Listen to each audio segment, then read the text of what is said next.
I'm reading One Amazing Elephant, pages 178 to 198. Here we go. Queenie Grace is afraid. I am afraid. This man Gus smells like danger. I lift my trunk and I whack Charlie hard on the back. I hit him so hard and fast, and something falls from his hand. The man Gus raises his fist at me. That's when Henry Jack leaps forward like a wildcat. He leaps on Mike's back and makes him fall to the ground. Get off me, Mike yells. I lift one foot, raise my hoof, and I hold the man Gus tight to the ground. I push just hard enough to keep him down, but not to hurt him. I pin that bad man to the ground and I don't budge. Queenie Grace saves me. Charlie is still holding Henry Jack despite the whack from Queenie Grace. Run, Lily, Henry Jack yells. Get out of here. Go get help. I don't want to run. I don't want to leave Queenie Grace and Henry Jack with these three men. Lily, run, Henry Jack says, teeth clenched. Charlie's arms are circling his waist. Henry Jack kicks and spits. So I do. I run. I have never been so scared in my entire life. It's like fear struck my body like lightning. I'm wheezing so bad I can hardly breathe. I can hardly run anymore. And then I trip. My foot kicks a big rock and I fall forward, scraping my face on rocks and leaves and branches. From trees, I try to stand. I must have twisted my ankle and I sit back down. I hear the ground pounding behind me and I hear the sound of sticks breaking. The men are coming. They are running. They will get me. I try to stand again. I can't. I just can't. I think my right ankle is broken. Help, I whisper to nobody in particular. Please help. Queenie Grace crashes through the woods and comes to my side, studying the situation for a quick minute, and then she reaches down with her trunk. She gently pushes her trunk under my back and then lifts slowly until I am folded snug. What in the world? I say. This feels like a bad dream. I am wrapped in an elephant trunk in the woods with a broken ankle and three bad men who are probably killing my friend. And then they will get me, and it'll all be over. That's how my story will end, here in Florida, in the woods, far away from my dad and my home. There is no bright side to this, no happy ending. I close my eyes. Queenie Grace is making a low purring sound in her throat. I feel as if maybe she's saying, relax. I've got this. There's nothing to hold on to when you're wrapped in an elephant trunk. It's like a crazy amusement park ride where you just buckle in and trust that you'll be okay in the end. Queenie Grace runs. I'm jostled a lot. I don't think she will let me fall. Be careful, I say. She's holding me like a baby, like a giant baby who's cradled in a parent's big, soft, safe arms. I bounce and jump, jostled and bobbled, carried by only the trunk of an elephant who's running for all she's worth. Thank you, Queenie Grace, I say. Thank you. I love you. Queenie Grace loves Lily too. I left Henry Jack when I heard Lily's cry. I will save this girl if it's the last thing I do. Inside my head, I hear my best friend Bill's voice. He says, run, Queenie Grace, save Lily. And so I do. I pick Lily up with my trunk and I run. I always listen to Bill. I wish I could have picked up Henry Jack too. Perhaps I will get Lily back safely in return for Henry Jack. Be careful, Lily says. She is frightened. But she need not worry. This is a trick I learned in the circus. I know how to carry a person safe and snug, wrapped up with my trunk. I have never dropped anybody yet, and I certainly won't drop Lily. Thank you, Queenie Grace, Lily says. Thank you. I love you. Those are the words Bill always said. I can still hear him inside my head. I see his face inside my mind. He smiles. Oh, how I loved my best friend Bill. And now, I love the girl Lily too. A long story. Queenie Grace runs all the way home, back to Grandma's. She deposits me ever so slowly and carefully onto the ground. I try to stand. Finally, I heave myself up and I limp to the door, hopping mostly on the left leg. I burst through the door. To my surprise, Grandma and Trulia are awake, watching TV. They both gawk at me, jaws falling. Why are you guys up so late? I ask. We were both having trouble sleeping, Trulia says. Lily, says Grandma, Why is your face all scratched up? Why, honey, you're all bloody. What the heck? Says Julia. Call, call 911, I gasp. Tell them to go into the woods, past a pond, I think. It's sort of in the middle where there's a campfire circle. Mike and Charlie and this other guy have Henry Jack. Call, quick! What do you mean they have? Grandma says. She looks so confused, frozen as if she's in shock. Please, just call. I'll explain later. Julia picks up her phone. She calls. Her voice is pretty calm. I think maybe she thinks I'm exaggerating. Grandma gets off the sofa and comes to hug me. Oh, honey, are you okay? She asks. I nod. Queenie Grace carried me. Oh, she used to do that with your grandpa. I think it was her favorite trick. Truly is off the phone. I'm surprised you didn't just ride on her back, she says. Well, there were all the backpacks. What was Queenie Grace doing with backpacks? Long story. I'll tell you later. And you said that Charlie and Mike are in the woods and they have Henry Jack? I nod. I told you, Grandma barks. I told you that man was no good. So why were you and Henry Jack and Queenie Grace in the woods in the first place? Truly demands. It's a long story. Can we please go meet the police in the woods? I can hear you breathing, says Grandma, wheezing. I think you need to go to the hospital. What's wrong with your leg? I fell. I think I broke my ankle. Oh, geez, says Julia. One thing after another. They hustle me outside, Grandma's arm reaching up to circle my waist. I can hear sirens. The police are on their way. Mary, the bearded lady, comes out of her trailer. What's going on? She calls across the yard. Explain later, Grandma shouts. It's a long story. Queenie Grace watches them go. Violet and Julia and Lily pile into the car. There was talk of the hospital, of returning to the woods. I pray that Henry Jack is okay. I wish I could have saved him too. I hear the words of the three bad men. I know their plans to steal me, to take me away, to make big money from the amazing Queenie Grace. If not for my friends, my two best friends, I might have been dead. I might have been gone, sold to a circus that would not treat me as well. Thank you, I say to my friends inside my head. I watch them go. I watch the car until the red lights disappear into the night. An emergency as big as an elephant. They've sent plenty of vehicles. Parked at the edge of the trees are 3 police cruisers, an ambulance, a fire truck. Lights flash, sirens blare. Men and women storm into the forest carrying medical equipment. Let's go with them, I say to Grandma. Lily, she says, you have an injured ankle. I don't care. I need to see that Henry Jack is all right. And so we head into the thick woods. Grandma takes one of my elbows. Julia takes the other. They are human crutches supporting my weight as I hobble between trees in the direction of the campfire. Finally, there's the orange campfire light flickering through the night. The police have Mike and Charlie and Gus in handcuffs, and Henry Jack is talking to the cops, his face even more furrowed than ever in the glow of the fire. His face lights up when he sees me. Holy showman, he says. I was worried about you. I was worried about you. Guess that means you two are friends, says one of the police officers. Henry Jack and I both nod. What the heck were you doing here with Queenie Grace? Demands Julia.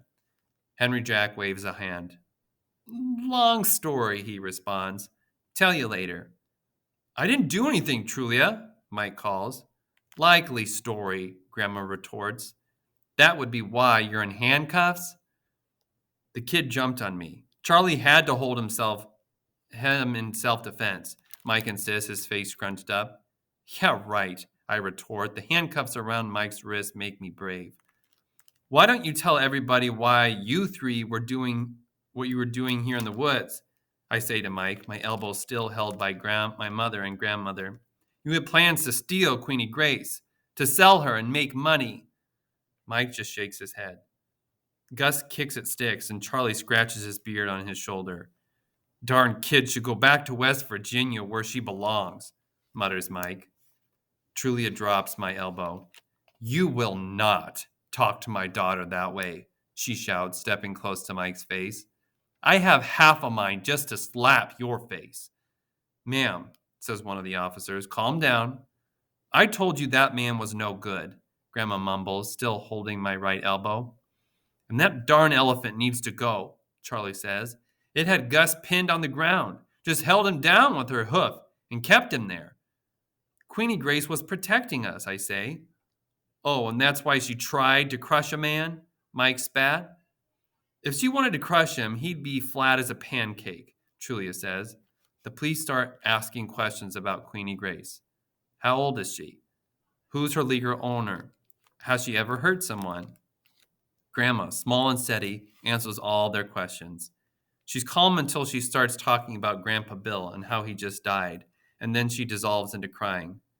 Tears fill my eyes too. My ankle aches, and so does my heart. I'm so tired, so scared. The police ask for the address, for Grandma's address, for the location of the elephant.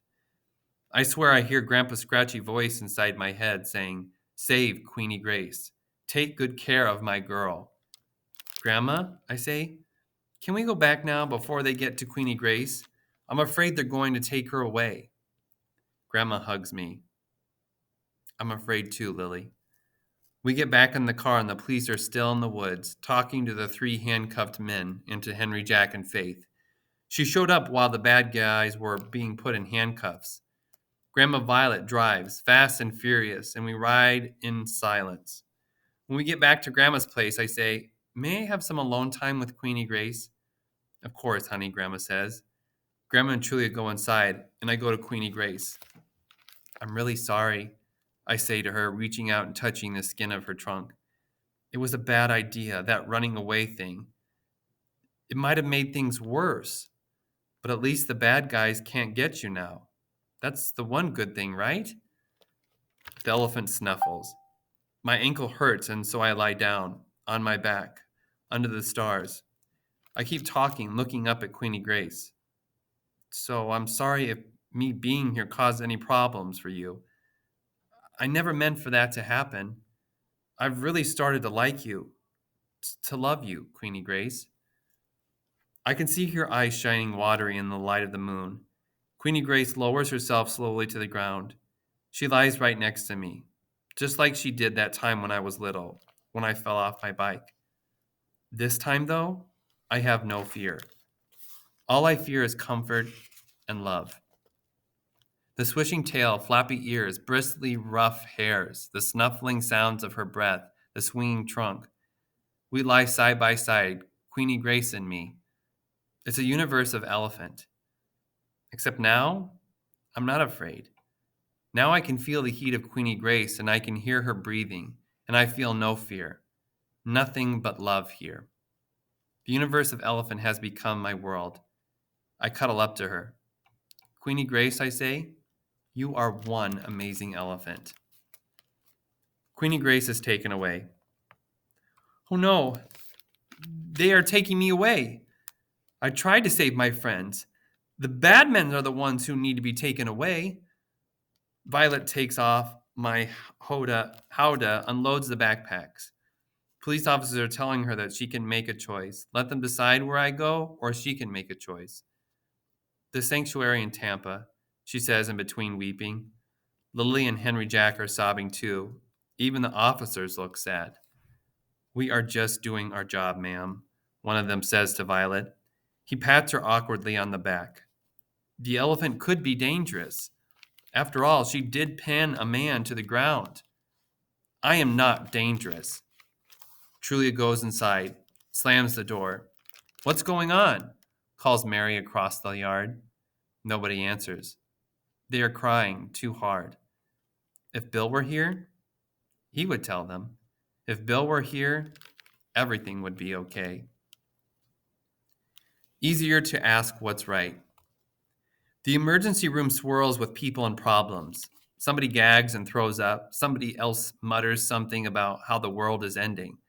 It smells horrible in here, and the air conditioning is way too cold. I slump, exhausted beyond belief, wheezing, ankle throbbing, with Trulia sitting beside me and going on and on and on and on about how dangerous it was to run away with an elephant and how I need to think before I act. I want to put my hands over my ears, but that would be super disrespectful. So I just sit here and bite my inside of my lip. Keep it inside. I'm feeling as if I might die from grief, from both the missing of my grandpa and missing of Queenie Grace. They took her away. Her color looks off, says a lady next to me. It's just that she can't breathe, says Trulia. She tried to run away tonight with an elephant, no less. Oh my, says the lady. It's nearly 3 o'clock in the morning when they finally call me back into a hospital room. I have to change into a gown, one of those stupid, embarrassing open in the back gowns. And I have to have some tests and receive some breathing treatments and some medicine. They x-ray my ankle. It's only a sprain. It's 5 a.m. when they finally get me to leave the AR. Did you call Dad? I asked Julia as we get into her car. No, she says. He doesn't need to know. I took out my phone and I text. Asthma attack. Was in hosp, but okay now. Also twisted ankle. Within a minute, Dad texts back. Are you okay? Yes. Love you. Love you too. Julia drives like she's mad, all fast and yanking the wheel and slamming on the brakes. She hums, but it's an angry and frustrated hum, like she's trying to keep curse words inside. What's wrong? I ask, as if I don't know. I have to help Faith at trapeze school in less than 2 hours, she says. It's the holidays, the freaking holidays. And my father just died and he's barely in the ground when my daughter takes off with an elephant and a neighbor boy. I keep getting phone calls that things have gone wrong. Things are changing left and right, and I haven't slept and I haven't eaten. I need a cigarette. I need to sleep. My boyfriend, well, my ex-boyfriend is probably going to jail, and you want to know what's wrong? Wouldn't it be easier to ask what's right? I think about saying, I'm sorry, but that wouldn't change anything. Julia stares straight ahead, driving fast and furious. Please get Queenie Grace back, I say. Don't let them keep her. She didn't do anything wrong. Nothing at all. She's just sad, that's all. Plus, she saved us from those guys. She was defending the people she loves. Not one more word, Julia says. Her voice is hard as chains. Not one more word about the elephant or anything else. Not one more word. Fine.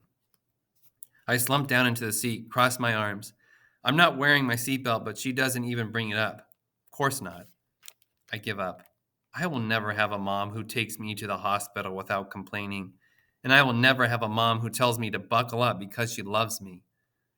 She'll never explain why she left, and she'll never think she might come back, and she'll never, ever in a million years say those words. I love you. Not even a night when I might have died. I just close my eyes, and all I can see is the silhouette of Queenie Grace, and I wonder where she might be at this very minute, what she might be doing right now. I wish I never started to care about her. I wish I was still afraid, that I still didn't trust her not to hurt me, that I never started loving Queenie Grace. That would be so much easier.